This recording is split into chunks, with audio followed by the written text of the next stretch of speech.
Após o triunfo de Donald Trump, como esperado, cresce também os discursos de ódio e intolerância nas redes. Agora, negros nos Estados Unidos receberam mensagens nos celulares como um anúncio de que voltaria à escravidão. Inacreditável, mas não surpreendente, né? Vamos falar mais sobre isso com a nossa maravilhosa Daiane Oliveira aqui no Plantão do Meteoro. Bora lá!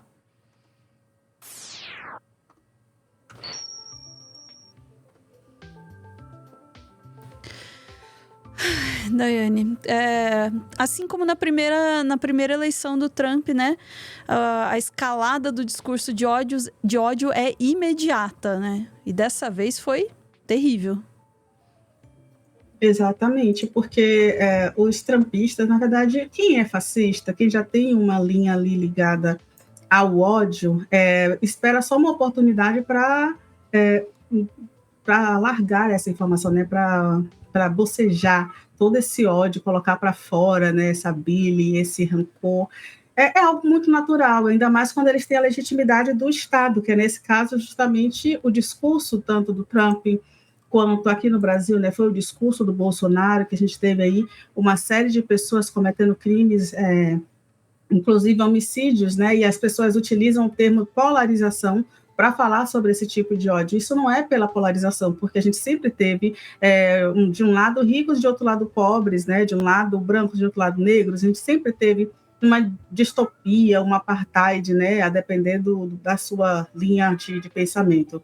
Isso não é pela polarização. Esse ódio, ele vem de uma outra coisa, ele vem de um outro fenômeno, e é justamente aquela ideia fascista de aniquilar o outro, né? É quase um pensamento eugenista. Olha, já que eu não posso impedir de nascer, eu vou executar, eu vou fazer com que eles não que continuem vivendo, pelo menos não no mesmo ambiente que eu estou vivendo. E é muito isso o que traz o Jamil Chad sobre, que é um fato, né, do que aconteceu agora nos Estados Unidos.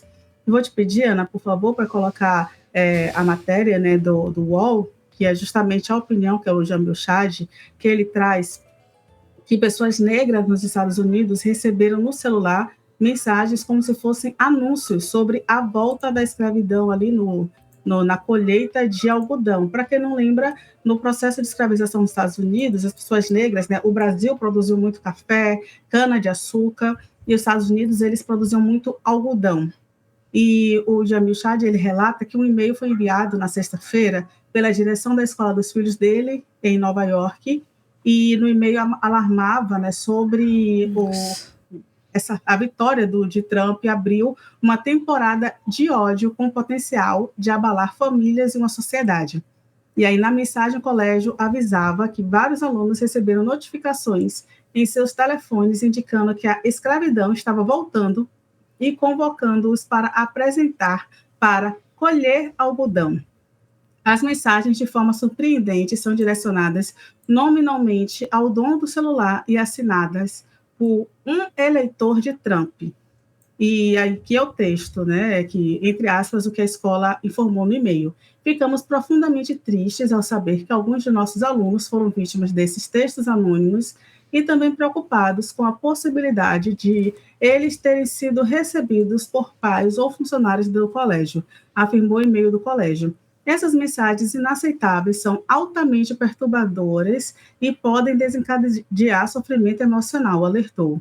O que acontece na escola dos meus filhos não é um caso isolado. Pelos Estados Unidos, negros de diversos estados foram surpreendidos com a mensagem em seus celulares nos últimos dias. E aí o texto ele continua a discorrer sobre o que está acontecendo, inclusive que entidades de combate ao racismo nos Estados Unidos estão com a campanha contra, né, o Trump, que ele faça alguma forma, algum movimento para que a sua eleição, né, tenha desencadeado essas iniciativas de ataques racistas. E aí tem todo um tensionamento para impedir que isso continue acontecendo. Inclusive, ele cita no texto, né, o Jamil, que os porta-vozes do presidente eleito insistem que sua campanha não tem absolutamente nada a ver com essas mensagens de texto, mas a FBI abriu investigações. Eu pensei até, Ana, nesse momento, em trazer aqui vários momentos que o Trump ele foi xenofóbico, racista, elitista. Ele chegou, inclusive, em uma entrevista com jornalistas negros sobre a Kamala Harris, dizer que a Kamala Harris não era negra, foi super agressivo, hostil com a jornalista negra, inclusive silenciando em muitos momentos, dizendo que a Kamala ela se fez de negra, ela se tornou negra depois para disputar a campanha, algo que é extremamente absurdo, porque, inclusive, nos Estados Unidos, eles não vivem algo que é uma perda de identidade que nós vivemos aqui no Brasil. Lá é muito mais fácil essa identidade racial, porque é baseado não só em fenótipo, como também na genética. Você nasce em uma família negra, você é uma pessoa negra, e acabou. Por mais que exista, né, o tom mais claro, mais escuro, você pode ter uma passabilidade em alguns espaços ou não, mas você ainda assim é uma pessoa negra. No Brasil, a gente tem um racismo que é diferenciado, a Lélia Gonzalez fala muito sobre isso, que é um racismo que tivemos os eugenistas ali no meio, falando sobre o branqueamento, como era importante o branqueamento e o apagamento da nossa identidade. Então, quando o racismo ele se coloca de uma forma de apartheid muito clara e óbvia, não tem esse mito da democracia racial, muitas vezes ele é mais fácil de se identificar. No Brasil, esse racismo, por mais que não seja velado como as pessoas dizem, né, mas é um racismo que as pessoas ainda... É mais difícil de você apontar que é racismo, porque sempre vai ter aquele, mas foi uma brincadeira, mas não foi isso que eu quis dizer. Infelizmente, é também um dos problemas de se combater o racismo no Brasil, mas, de fato, aqui é crime, e nos Estados Unidos ainda tem outras nuances que não tornam isso crime, né? E aí, Ana, eu vou te pedir, por favor, para trazer justamente um vídeo do Jamil, que ele também cita um outro momento, que é o momento da xenofobia nos Estados Unidos, justamente com essa onda já pressão pré-Trump, e depois a gente vai ver uma coisinha que aconteceu justamente depois que Trump ganhou. Por favor, Ana. Bora. Olha, Josias, perfeita a tua colocação, porque ele não só apareceu como um gari no comício, ele chegou ao comício num caminhão de lixo, né? E ele falou com a imprensa de dentro do caminhão, ali do local, não me lembro se ele estava no local do motorista ou do lado, não, estava do outro lado do motorista, falando com a imprensa de dentro de um caminhão de lixo. Então, assim, vamos tentar colocar em números isso tudo que você falou. Na Pensilvânia, que é um estado absolutamente chave nessa eleição, porque, só para vocês entenderem, precisa ter 270 votos no total para você ser eleito, etc. Tem todo o colegiado de eleitores, é bastante complicada a eleição, mas, enfim, só para resumir aqui, quem ganhar a Pensilvânia nessa eleição tão apertada, basicamente tem 90% de chance de vencer as eleições. Muito bem. Na Pensilvânia, Josias, existem 500 mil porto-riquenhos. 500 mil. Então, não é uma polêmica sobre Porto Rico, é uma polêmica sobre a situação justamente dos eleitores nas periferias de Pittsburgh, de tantas outras cidades ali da Pensilvânia. Então, como história, é muito interessante que esses latinos estão sendo tão cobiçados. Olha, eu sou mais latino do que ela, hein? Não, e ela fala, não, eu que sou mais latina do que ele. Enfim, essa concorrência que está tendo. Em outros estados, que ali também é uma disputa muito grande, não tem o mesmo peso da Pensilvânia, se eu não me engano, no Arizona, 20% dos eleitores são latinos. Ou seja, você tem um impacto real em relação a toda essa eleição. Para colocar num outro número aqui, 66 milhões de americanos, e aí eu falo americanos porque eles de fato têm cidadania, são de origem latina. 66 milhões.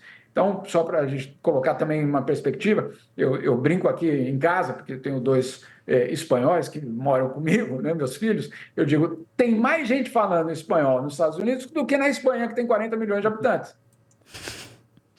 Enfim, né?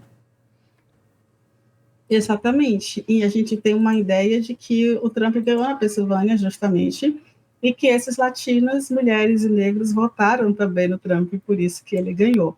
É até um fenômeno que vem sendo estudado agora, porque esses votos foram para Trump.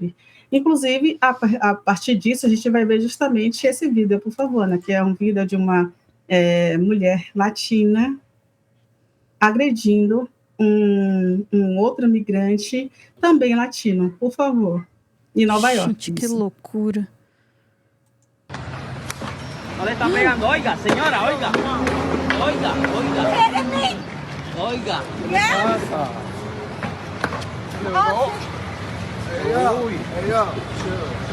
Pero mira. É isso. Ela é colombiana, tá? Ela é colombiana e Mira, pegándole compañero. o homem ali Pegándole é al compañero aquí, venezuelano. da. Que no nos deja barrer. Ya pégale a uno, a ver si es muy berraco. está loca. Oye, malparido. ¿Y usted? Pegándole a uno, vea. Lárguese de este país, se va. Se Vea, la va, propia colombiana, vea. se van. Basura. Colombiana y diciendo que se largue uno. Me pegaste. Señora, no le pegó. Usted es la que viene con la agresividad. Me pegaste. Usted viene en la agresividad. Está grabada, está Que loucura, grabada. né? Oiga. Oi? Que loucura é essa, né? Ela dizendo pra ele, loucura, assim, né? pra ir embora desse país, dizendo em espanhol nos Estados Unidos, o que um americano diria pra ela, né?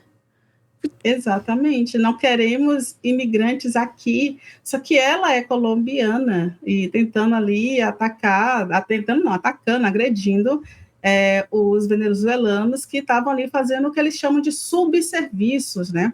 Serviços que os americanos, estadunidenses, muitas vezes não querem fazer, serviço de limpeza, de higienização, varrer rua, esses serviços, né, que são tidos como subempregos.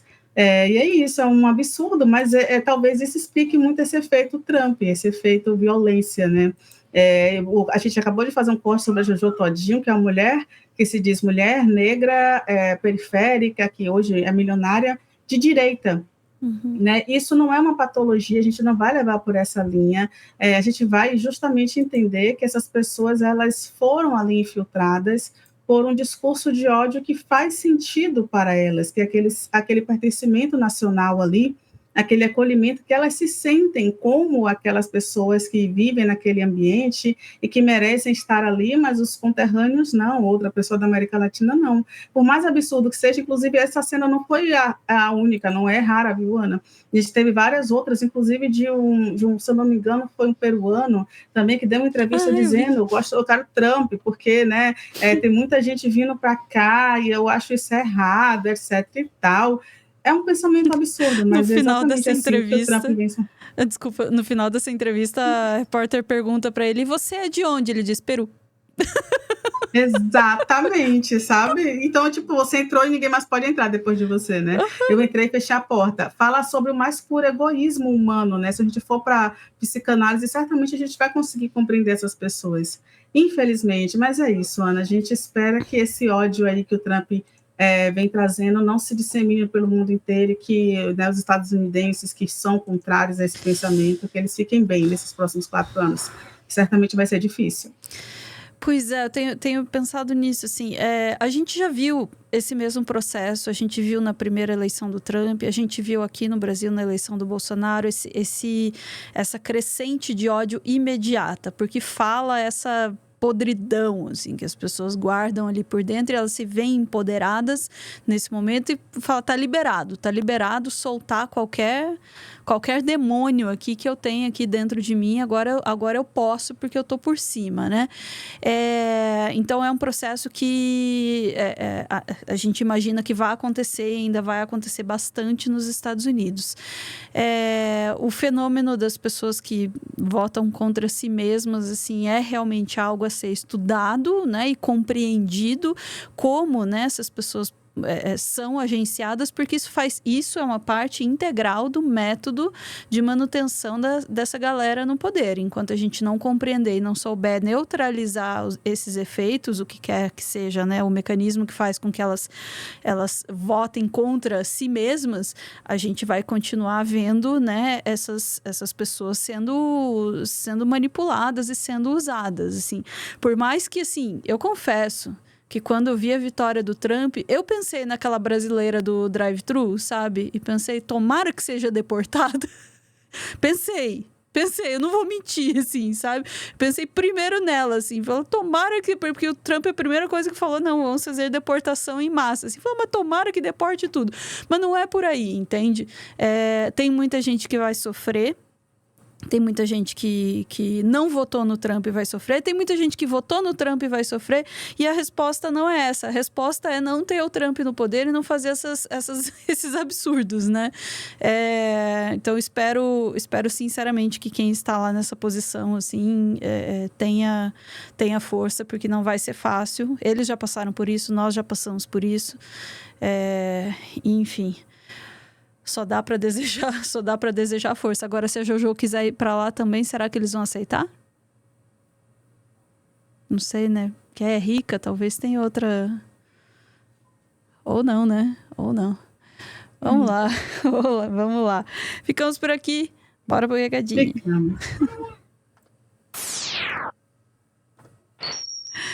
Recadinho. Muito obrigada por ver esse vídeo até o final. Vou aproveitar esse momento para convidar você a conhecer a nossa TV Cringe Brasil, nosso segundo canal aqui no YouTube. Olha lá, tá lá, TV Cringe Brasil. E um dos nossos últimos vídeos ali é justamente sobre a democracia flopada estadunidense e a confusão geral que são os processos eleitorais deles ali, né? É uma democracia muito da esquisita, né? E olha que a gente está falando só do processo eleitoral, não estamos nem comentando o resultado, tá? Mas o processo em si já é de dar medo. Fica aí o convite para você conhecer a nossa TV Cringe Brasil, mas só se você quiser. Beijo, gente. Voltamos em instantes com mais notícias.